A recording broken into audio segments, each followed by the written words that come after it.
जय हिंद दोस्तों आज के इस वीडियो में दोस्तों हम लोग अध्ययन करेंगे क्लास 10th में जो हम लोग साइंस का अनसॉल्व कर रहे हैं, जिसमें हम लोग सेट 4 करेंगे। आज सेट 4 बीएम करेंगे 2022 का, जिसमें आपका पहला क्वेश्चन दिया गया है मुख्य फोकस बिंदु की इकाई है।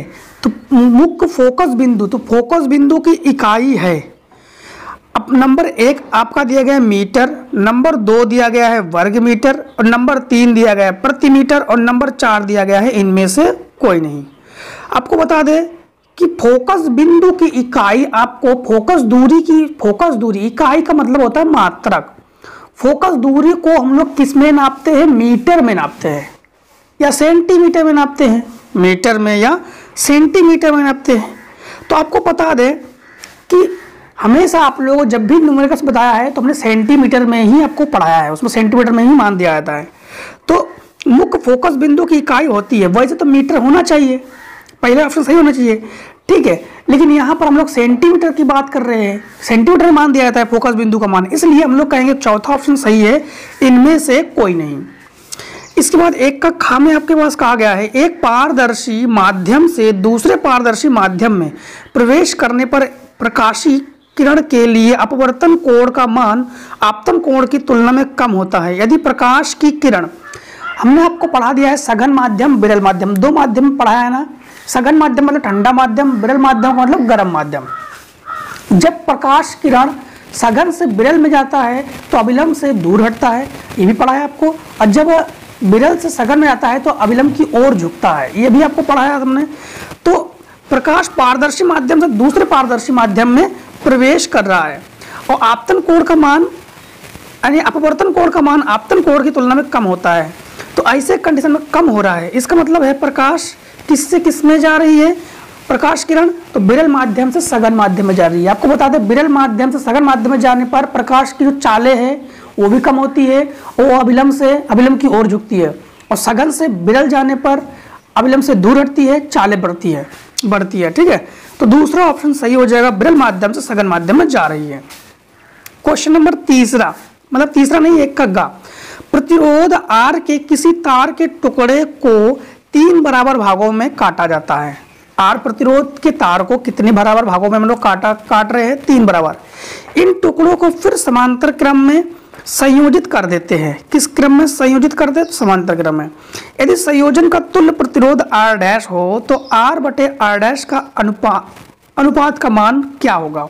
देखो, तो आप लोग का 1 का कौन सा है? गा। 1 के गा में इन्होंने कहा R प्रतिरोध के किसी तार के टुकड़े को 3 बराबर भागों में काटा जाता है। तो R प्रतिरोध को, तो जो ये R है इसको 3 बराबर भागों में बांटा हम लोगों ने। कितने बराबर भागों में बांटा? 3 बराबर भागों में बांटा इस प्रकार से इस R को।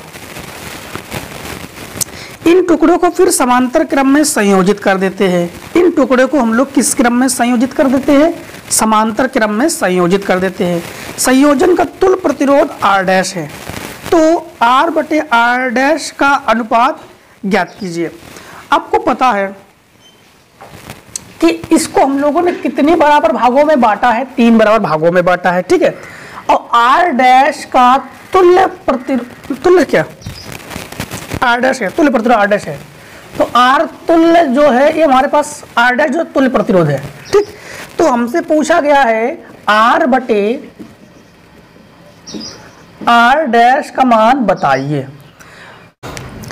तो ये मान हमसे पूछा गया है, तो हम लोग पहले 1 बटे R डैश निकाल लेते हैं। 1 बटे R डैश बराबर 1 बटे R 3 बार होगा, प्लस 1 बटे R2 प्लस 1 बटे R3, तीनों का मान यही है।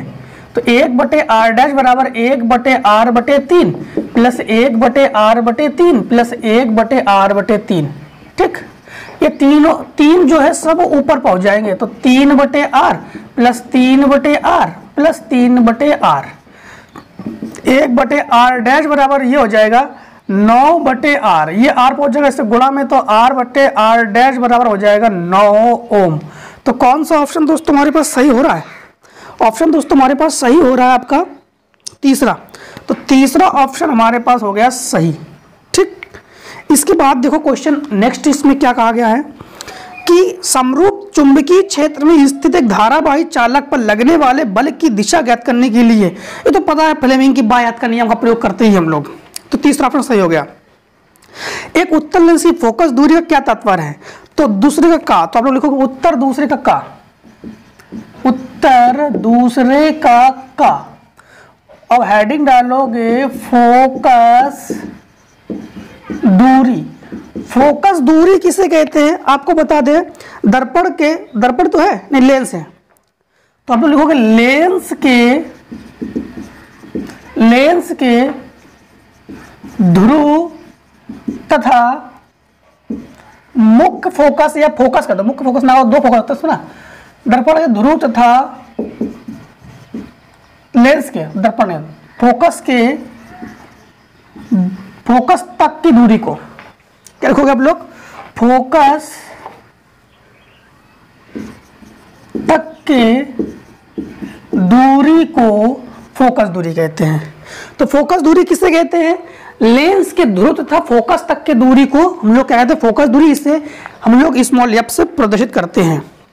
फिर उन्होंने कहा है दूसरे खा, एक वस्तु अवतल दर्पण के फोकस तथा ध्रुव के बीच स्थित है, वस्तु के प्रतिबिंब की स्थिति कर्ण आरेख बनाकर दिखाइए। देखो दूसरे का खा, तो आप लिखोगे उत्तर दूसरे का खा। दूसरे खा में यह कह रहा है कि एक वस्तु अवतल दर्पण के फोकस, तो अवतल दर्पण किसे कहते हैं? जिसका परावर्तक दबा हुआ हो उसे अवतल दर्पण कहते हैं। मतलब इधर वाला हिस्सा आपका क्या होना चाहिए? पॉलिश। तो जैसे ये पॉलिश है, उभरा हुआ हिस्सा, और परावर्तक जब चेहरे को देखेंगे तो ये वाला हिस्सा दबा हुआ होना चाहिए, तो उसे हम लोग क्या कहते हैं? अवतल दर्पण।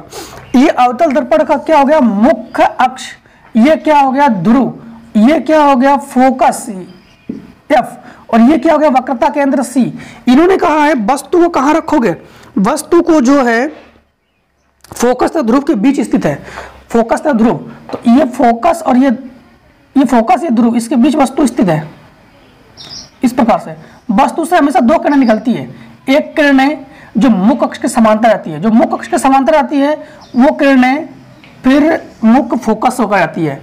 एक किरणें वक्रता केंद्र से होकर जाती है, जो किरणें वक्रता केंद्र से होकर जाती है वो फिर वक्रता केंद्र से होकर ही जाती है, और दोनों किरणें जहां पर मिलते हैं वहां बनता है प्रतिबिंब। तो जिंदगी में कभी भी दोनों किरणें मिलेंगी नहीं तो बनेगा नहीं प्रतिबिंब, बनेगा नहीं प्रतिबिंब। तो इसके लिए हम लोग क्या करते हैं? इसको पीछे की ओर खींच के ले जाते हैं, और दोनों किरणें जहां मिलेंगे वहां क्या बनेगा? प्रतिबिंब। ये बन गया प्रतिबिंब। तो ये ए बी जो है वस्तु, और ए डैश बी डैश क्या है हमारे पास? प्रतिबिंब। यही तो पूछा उन्होंने बस। अब देखो क्वेश्चन नंबर आप लोग करोगे दूसरे का गा, तो लिखोगे उत्तर दूसरे का गा, उत्तर दूसरे का गा। उत्तर दूसरे गा में कह रहा है 20 सेंटीमीटर फोकस दूरी वाले उत्तल दर्पण। तो 20 सेंटीमीटर फोकस दूरी, तो यह बराबर 20 सेंटीमीटर। ठीक, इसके बाद यही 20 सेंटीमीटर पहला ऑप्शन हमारे पास, इसीलिए इनमें से कोई नहीं कर दिया हम लोगों ने। उत्तल दर्पण वाले, उत्तल दर्पण है इसलिए फोकस दूरी को प्लस में ले लिया। 40 सेंटीमीटर की दूरी पर रखी है, रखी मतलब वस्तु है, तो U बराबर -40 सेंटीमीटर। प्रतिबिंब की स्थिति ज्ञात कीजिए। तो प्रतिबिंब की स्थिति हमसे पूछा गया है। दर्पण सूत्र क्या होता है दोस्तों? दर्पण सूत्र 1/F बराबर 1/V प्लस 1/U। दर्पण सूत्र, दर्पण ही तो है, फोकस दूरी को उत्तल दर्पण, सही है। तो 1/20 बराबर 1/V माइनस 1/40 हो गया, प्लस माइनस होता है, इधर पक्षांतर कर दो। 1/V बराबर 1/20 प्लस 1/40, तो 1/V बराबर दोनों का एलसीएम हो गया 40। 20 दूनी 40, 40 एकम 40, तो 1/V बराबर 3/40। तो V बराबर, इसको उल्टा करोगे भी उल्टा हो जाएगा, तो 40/3, तो V बराबर 3 एकम 3, फिर बचा कितना?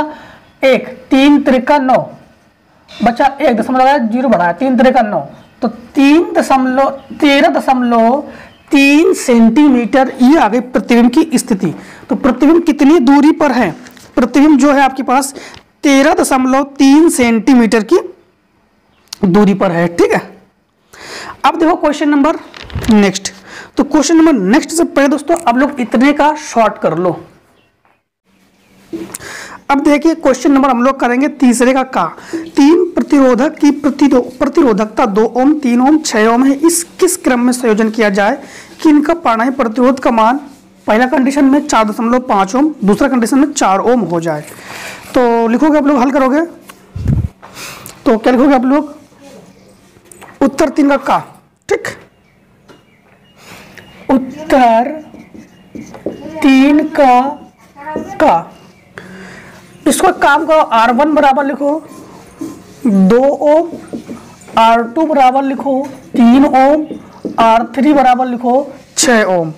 इसका किस क्रम में संयोजन किया जाए? तो नंबर 1 हमें आंसर लाना है 4.5 ओम और नंबर 2 में हमें आंसर लाना है 4 ओम। ठीक, 4 ओम। अब देखो, तो सबसे पहले हमें क्या करना है? देखो कंडीशन 1, हम लोग एक काम करते हैं कि 3 ओम और 6 ओम को हम लोग समांतर क्रम में जोड़ देते हैं। किस क्रम में जोड़ते हैं? समांतर क्रम में। समांतर क्रम का मान क्या होता है? आपको बता दे कि समांतर क्रम का मान होता है 1/r बराबर 1/3 प्लस 1/6। ठीक ना? अब यहां पर तथा, इसमें और लिखो तथा 2 को श्रेणी क्रम में जोड़ने पर, 2 को क्या किसमें जोड़ेंगे? श्रेणी क्रम में। तो 1/r बराबर 1/r बराबर, दोनों का एलसीएम 6, 3 दूनी 6, 6 एकम 6, तो ये आ जाएगा 3/6, 3 एकम 3, 3 दूनी 6। इसको उल्टा करोगे तो ये भी उल्टा होगा, है ना? तो r बराबर क्या आ जाएगा? 2 ओम। अब इसी r को अगर हम लोग r डैश के रूप में बदलते हैं तो ये और ये किस क्रम में? श्रेणी क्रम में। तो 2 + 2 अर्थात r डैश बराबर 2 और 2 4 ओम। हमें ये दूसरा आंसर प्रूफ हो गया। अब की बार 2 ओम और 6 ओम को समांतर क्रम में जोड़ देते हैं तथा 3 ओम को श्रेणी क्रम में जोड़ देते हैं। ठीक, देखो तो 1/r बराबर हो जाएगा 1/2 प्लस 1/6 प्लस 3 हो जाएगा ना। इन दोनों में कन्वर्ट करेंगे, +3 ऑलरेडी है ना। ठीक, तो इसको बाद में लिख देंगे +3।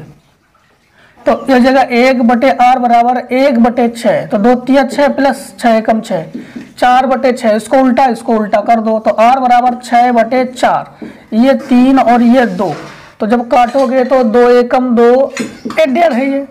तो r बराबर r, इसको r डैश, इसको r डबल डैश करो,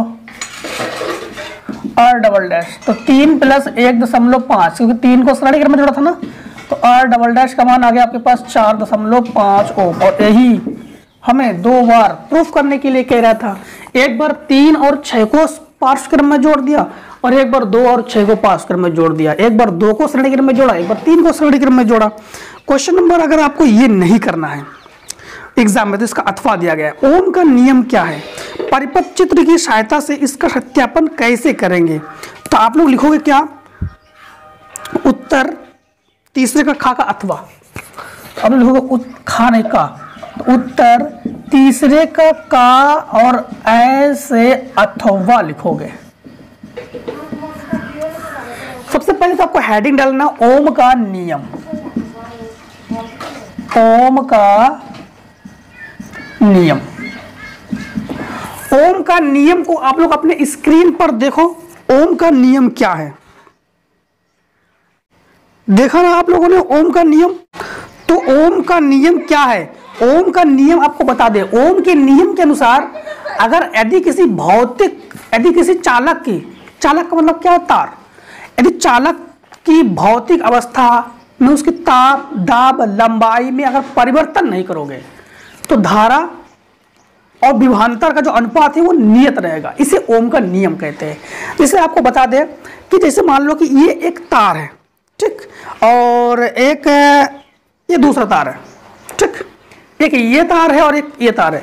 जैसे इस तार में इस तार में जो धारा प्रवाहित हो रही है ना, तो इस तार के लंबाई में कोई परिवर्तन नहीं करोगे, इसकी मोटाई में कोई परिवर्तन नहीं करोगे, तो जो धारा का जो मान है, प्रतिरोध का मान है, प्रतिरोध नहीं, प्रतिरोध बाद की बात है, बाद में आ जाएगा, धारा का जो मान है और वोल्टेज जो है ये नियत रहेंगे, इन दोनों का अनुपात जो है नियत रहेंगे। यानी धारा स्थिर, इस प्रकार से अगर 10 एम्पीयर की धारा प्रवाहित हो रही है तो लगातार 10 एम्पीयर की धारा ही प्रवाहित होगी।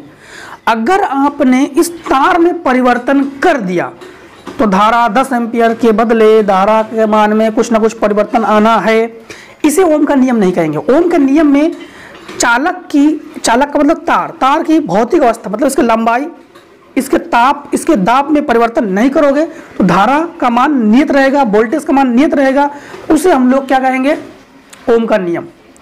इन्होंने और भी कहा है, तो ओम के नियम किसे कहते हैं? ओम का नियम तो आपको स्क्रीन में देख लिया होगा। इन्होंने ये भी कहा है कि ओम का नियम परिपथ चित्र की सहायता से इसका सत्यापन कैसे करेंगे। सत्यापन का भी आंसर तो लोग देख रहे हो। तो परिपथ चित्र, तो परिपथ में सबसे पहले आप लोग क्या क्या बनाओगे? दो परिपथ चित्र आपको बना के देते हैं। सबसे पहले तो आपको क्या करना है, परिपथ में क्या क्या लगाओगे बता देते हैं।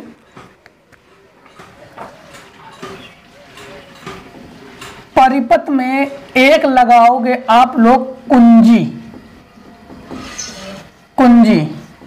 कुंजी को कर दोगे बंद, कुंजी को लिखोगे के से। परिपथ में लगाओगे एक बैटरी, हाई वोल्टेज की भी लगा सकते थे। परिपथ में लगाओगे एक बैटरी, ठीक है। इसके बाद आप लोग लगा दोगे धारा नियंत्रक। धारा नियंत्रक का मतलब होता है प्रतिरोधकता, प्रतिरोधकता लगा दोगे। अमीटर, धारा नापोगे ना, तो ये माइनस, ये प्लस और ये माइनस, ये प्लस और ये माइनस, अमीटर। इसके बाद आप लोग लगा दोगे प्रतिरोध। बैटरी को V से लिखोगे, अमीटर को A से लिखोगे, प्रतिरोधकता को रो से लिखोगे, प्रतिरोध को R से लिखोगे, ठीक है। प्रतिरोध किस लिखोगे? R से। और परिपथ में एक लगा दोगे वोल्ट मीटर। क्या लगा दोगे? Volt meter. बल्ब लगाना पसंद करते हो? अगर पसंद करते हो तो लगा देना, ठीक है। अगर बल्ब लगाना पसंद है तो बल्ब भी लगा देना, ठीक। ये हो गया आपके पास परिपथ। कुंजी बंद करते ही धारा प्रवाहित स्टार्ट। ये धारा प्रवाहित हो रही है, धारा प्रवाहित हो रही है, धारा प्रवाहित हो रही है। धारा को यहां से दिखाते डायरेक्ट, ये धारा प्रवाहित हो रही है, ये धारा प्रवाहित हो रही है, धारा नियंत्रक में धारा पहुंच गई है। ये हो गया। इसका क्या हो गया? इन्होंने कहा था कि चित्र की सहायता से इसका सत्यापन कैसे करेंगे। तो चित्र की सहायता से इसका चित्र बता दिया आपको। अब चित्र में हम लोगों ने क्या क्या बना दिया? एक बैटरी बनाया है ना, क्या बनाया? एक बैटरी बनाया, कुंजी लगा दिया, अमीटर लगा दिया। इसके बाद प्रतिरोध, वोल्ट मीटर, ये धारा नियंत्रक। आप लोग जानते हो कि अगर इसके मान में परिवर्तन नहीं करेंगे, चालक की लंबाई, ताप, दाब में परिवर्तन नहीं करेंगे, तो जो वोल्टेज है और धारा है इसका मान क्या रहेगा? नियत। इसका मान क्या रहेगा? नियत। और नियत का मतलब हो गया है, हम लोग नियत के अनुरूप में हम लोग किसको लेते हैं? प्रतिरोध को। जहां प्रतिरोध क्या, जहां आर क्या है? प्रतिरोध। और आर का मात्रक क्या है? आर का मात्रक आप लोग जानते हो ओम है। इसके लिए अगर ग्राफ की बात करें तो अगर हम लोग V और I के लिए ग्राफ की बात करें, ये हमारे पास, एक काम करो, इसको I से दर्शा दो, इसको V से दर्शा दो। अगर V के मान में परिवर्तन करेंगे तो I के मान में भी परिवर्तन होना है लगातार। अगर मान लो कि I 10 एम्पियर की धारा में, I के मान में परिवर्तन करते हैं, I के मान में जितना भी वृद्धि करोगे, धारा के मान में जितना वृद्धि करोगे, वोल्टेज के मान में भी उतनी ही वृद्धि होगी, ठीक है। तो इस प्रकार से हम लोग देखते हैं कि धारा और V और I के लिए ग्राफ हमारे पास क्या होता है? एकदम बीचों बीच से।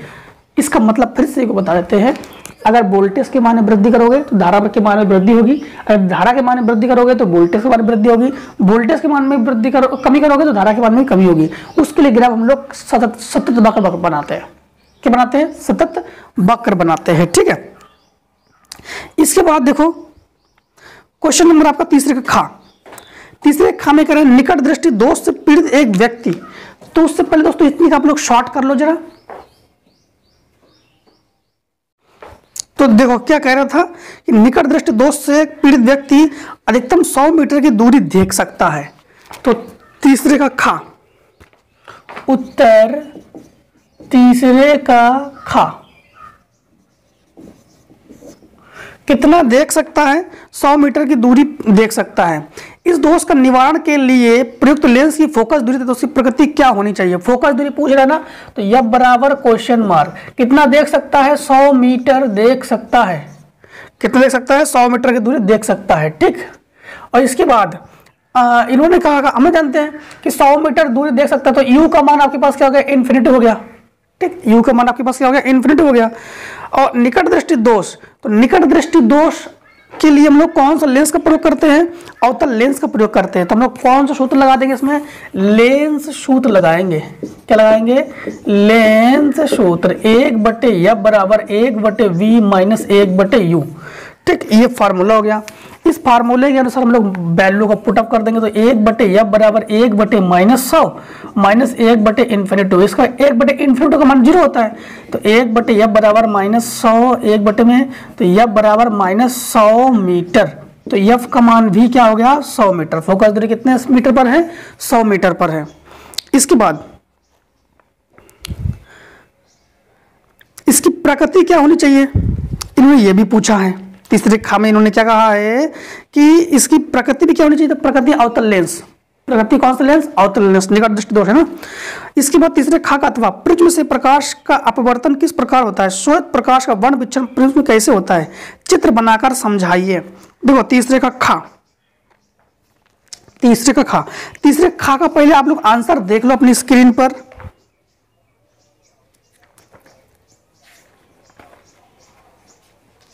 देख लिया ना आंसर आप लोगों ने? इन्होंने कहा प्रिज्म से प्रकाश का अपवर्तन किस प्रकार होता है? श्वेत प्रकाश का वर्ण विचरण प्रिज्म में कैसे होता है? चित्र बनाकर समझाइए। तो लोगों को तीसरे का अथवा आप लोग क्या लिखोगे? उत्तर तीसरे का खा का अथवा। तीसरे खा का अथवा प्रिज्म से प्रकाश का अपवर्तन। तो आप लोगों के प्रिज्म हेडिंग, प्रिज्म से प्रकाश का अपवर्तन हेडिंग डाल के लिखोगे हमेशा बोर्ड एग्जाम में। प्रिज्म से प्रकाश का अपवर्तन। तो प्रिज्म से प्रकाश का अपवर्तन कैसे होता है? सबसे पहले प्रिज्म किसे कहते हैं? प्रिज्म एक कांच का बना होता है। प्रिज्म किसका बना होता है? एक कांच का समान पारदर्शी भाग है जो दोनों ओर से झुके हुए होते हैं इस प्रकार से। जब श्वेत प्रकाश को इससे आपतित कराया जाता है, जब श्वेत प्रकाश को इससे आपतित कराया जाता है तो इस पर डाल देते हैं एक अभिलंब, ठीक। पहले ये अभिलंब की ओर झुकती है, फिर इसके बाद दूसरा अभिलंब, फिर अभिलंब से दूर हटती है। तो इसके अनुसार ये कितने रंगों में विभक्त होती है? 7 रंगों में विभक्त हो जाती है। 4, 5, 6, 7। इन 7 रंगों को हम लोग किस नाम से जानते हैं? विबग्योर नाम से जानते हैं। किस नाम से जानते हैं हम लोग? विबग्योर नाम से जानते हैं, ठीक। अंग्रेजी की वर्णमाला विबग्योर। ये हो गया आपके पास लाल, ये आपके पास हो गया नारंगी, ये हो गया आपके पास पीला, ये आपके पास हो गया हरा, ये आपके पास हो गया नीला, ये आपके पास हो गया आसमानी, और ये हो गया आपके पास बैगनी, ठीक। ये आपके पास क्या हो गया? बैगनी। इन्होंने यही तो कहा था प्रिज्म से प्रकाश का अपवर्तन किस प्रकार से होता है। तो जब श्वेत प्रकाश को किसी प्रिज्म से आपतित कराते हैं तो इसका वर्ण विक्षेपण हो जाता है और ये अपने विभिन्न रंगों में फैल जाता है, और जिसे हम लोग वर्ण विक्षेपण के नाम से भी जानते हैं, ठीक है। वर्ण विक्षेपण के नाम से जानते हैं। ये अपने 7 रंगों में फैल जाता है, विबग्योर। अब ये तो था आपका वर्ण विक्षेपण। ये क्या था आपके पास? वर्ण विक्षेपण। जो श्वेत प्रकाश वर्ण विक्षेपण प्रिज्म में कैसे होता है, चित्र बना के बता दिया। अब अपवर्तन का कैसे होता है? एक काम करो, इसमें हेडिंग को चेंज करके वर्ण विक्षेपण डाल दो यहाँ पर। वर्ण विक्षेपण, वर्ण का मतलब क्या होता है? रंग, और विक्षेपण का मतलब क्या होता है? फैलना, रंगों का फैलना। अब अपवर्तन को कैसे देखोगे? तो अपवर्तन को आपको दिखाते हैं। ये आपके पास प्रिज्म है, ये आपके पास प्रिज्म है। जब श्वेत प्रकाश को इससे आपतित कराते हैं, श्वेत प्रकाश को, तो आने और इसके लिए हमेशा ये माध्यम जो है वायु माध्यम है, तो ये विरल माध्यम है। कांच ये सघन माध्यम है, तो अभिलंब चाहिए ना हमेशा झुकने के लिए, तो एक अभिलंब डाल दिया। तो अभिलंब और आपतन कोण के बीच बना कोण, अभिलंब और आपतित कोण के बीच बना कोण आपतन कोण। अब ये इस अभिलंब की ओर झुकेगा, है कि नहीं? तो अभिलंब और अपवर्तित कोण के बीच बना कोण अपवर्तन कोण, तो इसको हम लोग आर से दर्शाएंगे। किस दर्शाएंगे? आर से। फिर ये कांच माध्यम, मतलब ये हो गया आपके पास सघन माध्यम, सघन माध्यम से हमारा विरल माध्यम, तो फिर से चाहिए इसको अभिलंब, तो फिर से डाल दिया हमने अभिलंब। अब ये अभिलंब से दूर हटेगा, है कि नहीं? ये जो प्रकाश है अभिलंब से दूर हटेगा। अभिलंब और आप ये जो आप दूर हटा मतलब अपवर्तन कोण, इसके बीच बना कोण, ये आपके पास हो गया आई, ये फिर से हो गया आपके पास आर, ये फिर से क्या हो गया आपके पास आर। ठीक, अब चाहो तो इसको थोड़ा सा आप लोग ऐसे बना सकते हो, ऐसे। ठीक है, प्रतिचित बिंदु दिखाएंगे यहाँ पर। अब यहाँ पर अगर एक कांच माध्यम ना होता तो ये इस प्रकार से निकलता प्रकाश, यहाँ पर इस प्रकार से प्रकाश निकलता, जो कि नहीं निकला। यहाँ का नामकरण कर दीजिए। नामकरण के अनुसार देखो यहाँ पर हम लोग दर्शा रहे हैं, इस कोण का नाम दर्शा रहे हैं ए, ये हो गया पी, ठीक, ये हो गया, ये इसको दर्शा पी, इसको दर्शाओ क्यू, इसको दर्शा दो आर, इसको दर्शा दो बी, यहाँ का मान दर्शा दो बी, और यहाँ का मान दर्शा दो सी, यहाँ का मान दर्शा दो डी। ठीक, नाम अपने हिसाब से डाल दो, कोई दिक्कत नहीं। यहाँ का हमने डाल दिया ई, यहाँ का डाल दिया हमने एफ। ठीक, इस प्रकार से एफ, यहाँ का नाम डाल दिया हम लोगों ने ओ। और इस प्रकार से क्या होता है? प्रकाश का बड़ विक्षेपण, सॉरी अपवर्तन। इसके लिए आपको जानते हैं अपवर्तन का फार्मूला क्या होता है? इसमें अपवर्तन का फार्मूला होता है एन बराबर sine A plus delta m by 2 पूरे का बटे साइन ए बाई 2। बाद बाकी आंसर तो आप लोग देख ही लिए होंगे। अब इसके बाद जो क्वेश्चन नंबर चौथा है, क्वेश्चन नंबर चौथा दोस्तों पहले इतने का शॉर्ट कर लो, फिर क्वेश्चन नंबर चौथा को सॉल्व कर देते हैं। अब दोस्तों देखिए क्वेश्चन नंबर आपका चौथा क्या कह रहा है? निम्न विद्युत परिपथ R1, R2, R3 का मान 30 ओम दिया गया है, और R4, R5 का मान 20 ओम दिया गया है, R6 का मान 10 ओम दिया गया है, और परिपथ को 12 वोल्ट की बैटरी से संयोजित किया गया है। गणना करके परिपथ बताइए कि परिपथ का कुल प्रतिरोध कितना है और बैटरी से कितनी धारा प्रवाहित हो रही है। तो देखो ये आपके पास इस प्रकार से चित्र दिया गया है, यही इसी प्रकार चित्र दिया गया है। इसमें सभी मान R1, R2, R3 का मान कितना दिया गया है? 30 ओम दिया गया है। R4, R5 का मान 20 ओम दिया गया है, R6 का मान 10 ओम दिया गया है, और 12 वोल्ट की बैटरी से इसको जोड़ते हैं। ये जो बैटरी है 12 वोल्ट की है, और कुल प्रतिरोध आपको ज्ञात करना है। सबसे पहले एक चीज का ध्यान रखना कि आप लोगों को पढ़ाया गया है समांतर क्रम को पार्श्व क्रम भी कहते हैं। तो पार्श्व क्रम का फार्मूला क्या होता है? 1/r बराबर 1/r1 plus 1/r2 plus 1/r3 plus dot dot कह सकते हो, और भी अगर r है तो ले सकते हो ना। और श्रेणी क्रम का भी फार्मूला आपको पढ़ा दिया गया है। r बराबर r1 plus r2 plus r3 plus dot dot, और भी r है तो ले सकते हो ना। अब एक चीज यहाँ पर देखो जरा, ये जो R1, R2, R3 ये किस क्रम में है? ये पार्श्व क्रम है, यानी श्रेणी समांतर क्रम में है। तो हम लोग इसका तुल्य प्रतिरोध निकालेंगे। किसका तुल्य प्रतिरोध निकालेंगे? जो आपके पास R1, R2, R3 का हम लोग क्या निकालेंगे? तुल्य प्रतिरोध। देखो तो हम लिखेंगे 1/r डैश कर लेंगे, ठीक है। तो 1/r डैश का मतलब हो जाएगा R1, R2, R3, मतलब तीनों का मान 30 ओम। तो 1/30 प्लस 1/30 प्लस 1/30, तीनों का जो हमारा हर है ये बराबर है ना। तो एक और एक और एक जुड़ कर हो जाएगा 3, तो 3/30 अर्थात 3 एकम 3, 3 दशमलव 30।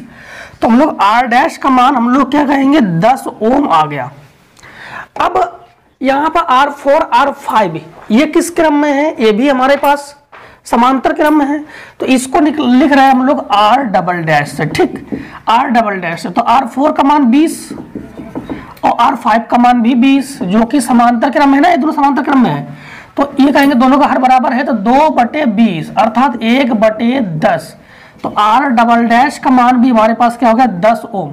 अब ये टोटल का मान क्या आ गया हमारे पास? R डैश, इस टोटल का मान हमारे पास क्या है R डबल डैश, और ये R6, ये किस क्रम में है, ये तीनों एक दूसरे के श्रेणी क्रम में है ना, तो तीनों को जोड़ देंगे तो हम लोग कहेंगे R कुल, कुल का मतलब R तुल्य या कुल एक ही बात है, हाँ, तो R का कुल प्रतिरोध, तो कुल प्रतिरोध में हम लोग क्या लिखेंगे, एक ये हमारे पास 10 ओम निकला, एक हमारे पास ये 10 ओम निकला, और एक हमारे पास R6 का मान भी 10 ओम दिया गया है, तो हम लोग कहेंगे R कुल या तुल जो भी बात कहोगे तो वो हो गया 30 ओम। तो ये तो हमारे पास फाइनली आंसर है 30 ओम। कितना आंसर है 30 ओम। हमसे धारा पूछा गया, जब भी I, V और R हो, तीनों मान एक साथ हो और इन तीनों में से कोई एक मान पूछा है, हमेशा हम लोग ओम्स लॉ लगाते हैं ना, तो ओम का नियम लगाएंगे। तो ओम का नियम क्या है, V बटे I बराबर R, ये तो भली भांति परिचित हो ना। तो V का मान हमारे पास क्या है, देखो V का मान हमारे पास 12 वोल्ट दिया गया है। V का मान क्या दिया गया है, 12 वोल्ट। तो 12 बटे I का मान हमें ज्ञात करना है। R का मान हमारे पास कितना है, 30 है ना, 30 है।